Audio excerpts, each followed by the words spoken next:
In 1854, a man by the name of John McDougall was contracted to bring a team of farm horses across Okanagan Lake for several days of labor. He was to prepare his canoe and rope and swim the horses across a narrow section of water, a common and routine practice at the time. It was a calm and sunny Okanagan day. They set out into the water and had traveled several hundred meters when the horses began to frighten. Then a tug on the rope, jolting the canoe. John spun around and grabbed onto the rope, pulling back to steady himself when he realized the rear horse was being pulled under. In a panic, John reached for his knife and cut the rope, falling back in a state of abject fear as his entire team of horses was violently dragged beneath the surface. Join us tonight for episode 2 of Into the Portal, where we investigate the encounters, myth, and sightings behind the mysterious monster that lurks in Lake Okanagan, the Ogopogo.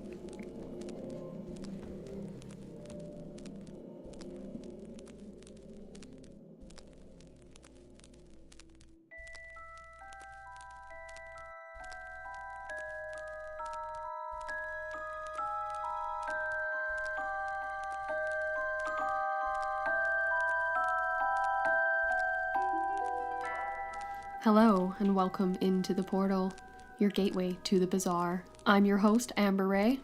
And I'm Andrew McKay.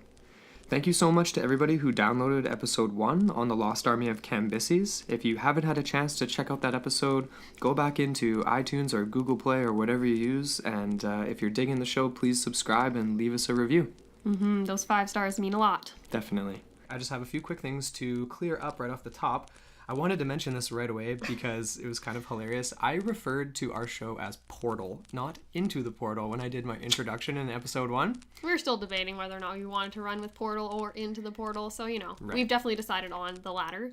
Right, so we are called Into the Portal, and I just wanted to clear that up. But other than that, there's not really anything to clear up. We're on everything now. We're up on Google Music, iTunes, and Podcast Addict and all that stuff. As well, you can check out our website. We do have our first blog entry uploaded, as well as our show notes for episode 1. Yeah, so if you're interested in some of the, not just the show notes, but the resources we looked into for that first episode. Links for everything. They're all up there, so there's you can additional go check reading it out. as well, if you want to check out some, more denser material. Definitely. All right, that's enough of that. Let's get into this, because I've been looking forward to this all week. It's been a big build-up. And it's just a sweet story, so let's get right into it. It's a hometown legend for us, so we've grown up with this. It's been around for our entire lives, so yeah, it's weird, right? Like we've heard the story about the Ogopogo, and we'll get into the actual term for that creature. And Ogopogo came along a lot later. That's sort of a European add-on for sure. Yeah, but the white man. But it's weird growing up in the area and always hearing about it, but never really looking into the actual facts behind it, the sightings, the myth, the encounters. So this has been really fun for us. Definitely. So let's get right into it then. Let's start with we're going to go over a little bit. We want to give a little bit of context here for the legend and things like that. So we'll go into let's talk a little bit about the background of the area, I guess. Yeah. The Okanagan peoples. So some of these words are really hard to pronounce for us. We're going to try our best. That was an issue in the first episode too. Them. But we apologize for that. We will try our best. But the Okanagan peoples, the Silks peoples is I believe the correct pronunciation of that. They have a very rich history in the region. So they've been around, the Okanagan peoples, it's estimated that at the height of the Okanagan culture in the area, it was about 3,000 years ago. Around 12,000 people was the estimated population. And that territory ranged through down into what is now Washington, across the border, and basically along the Columbia River and its tributaries and other lakes and things like that in the area that runs all the way up through into BC, where we are in Kelowna and Vernon, Penticton, all those other cities on Lake Okanagan. So, but the like we said before, the Ogopogo, that's not the name. It's actually pronounced Nahatik. Nahatik. I have seen another spelling that almost makes it seem as if it's pronounced Nahataka. Okay. Yeah, it's Naitaka. So I don't know. I don't know how to pronounce it. Right. But that's the indigenous word for it, and it's basically translates as lake demon. It does. And it was a sacred creature, like over the years. They revered it, they respected it, and at every point, when they cross near Squally Point, that is, they would give a live offering to this lake demon. And we're going to get into where Squally Point is and how that fits into the legend, and it's sort of been known as the potential home of the Ogopogo. But we'll get into that in a little bit. So first off, do you want to get into some of the details on the lake? Or actually, let's go through the origin story, because that's fascinating. The origin story of the legend. I think that's important to cover here. So off the bat, we just want to disclose that we're in contact with a local museum that specializes in this type of history, the Okanagan peoples. We haven't yet had a chance to visit their museum. We are definitely going to be visiting next week, though. There'll be some additional content, some stuff to look into. We couldn't wait. We were too excited to do this episode, so we just kind of bit the bullet. Scheduling purposes, we're getting this going tonight. Definitely. But anyways, so just look forward to some more content in the next week or so.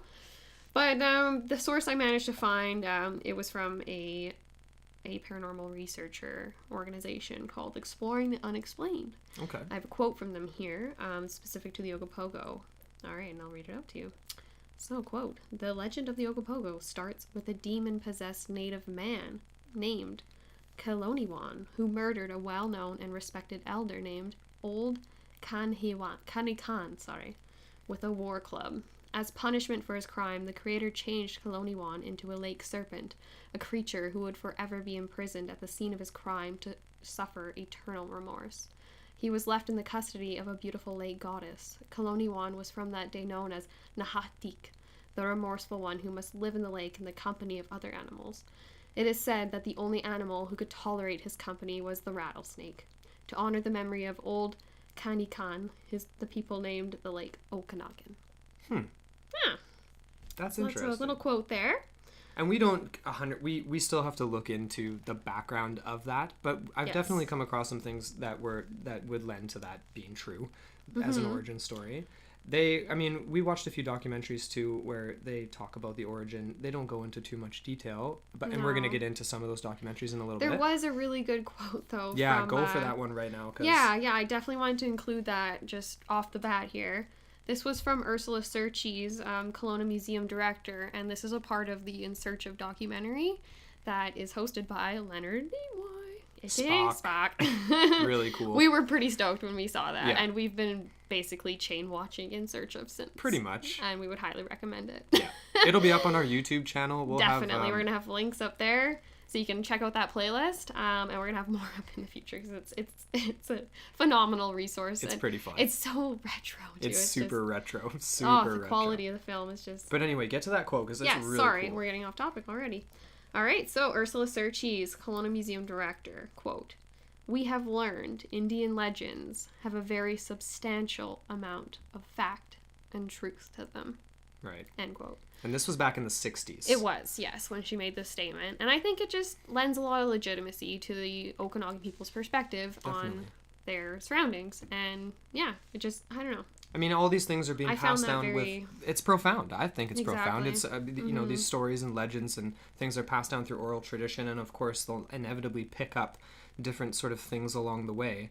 But this is a story for the Okanagan peoples that's really important to them. It is. And it's almost like the Ogopogo is, it's representative of the lake and sort of the relationship with water. And we'll get back into that and a little bit too. And the importance of it and just I mean that's really that's a great quote to kind of leave things off here. In a sense you could almost interpret it as a metaphor for respect for nature and the changeability of the lake itself, right? Because if I read on a little further into this original quote I didn't want to read the whole thing because it's kind of long. Yeah. But basically, what it says here is the fee for safe passage was a live sacrifice.